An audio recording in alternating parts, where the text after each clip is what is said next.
I never cry in front of people. నేను మనుషుల ముందు ఎప్పుడు ఏడవను.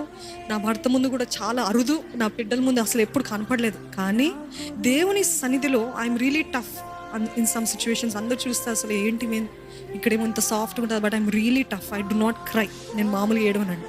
కానీ దేవుని సన్నిధి ఎంత బలముగా ఉంటుందంటే, ఎప్పుడైతే ఆయన సన్నిధిలో స్తుతిస్తూ ప్రార్థిస్తూ వేడుకుంటా ఉంటానో నాకు ఇంకా ఏం ప్రార్థన రాదు. కేవలము మూలుగులతో ఏడుపుతో కూడిన ప్రార్థన మాత్రమే వస్తుంది. ఇంకా మాటలు కూడా రావు. ఆ ఏడుస్తూ ఏడుస్తూ ఏడుస్తూ ప్రార్థన చేసిన తర్వాత ఎంతసేపు పరిశుద్ధాత్మ దేవుడు నడిపిస్తాడో అంతసేపు వెళ్తాను. ఇంకొక పాయింట్ అంటే మామూలుగా చెప్తున్నాను, సాటిస్ఫాక్షన్ అనేది రాకూడదు. విశ్వాస జీవితంలో, భక్తి జీవితంలో నేను తృప్తి పొందాను అనంత వరకు వచ్చారనుకోండి, విశ్వాస జీవితం చల్లారిపోతుంది.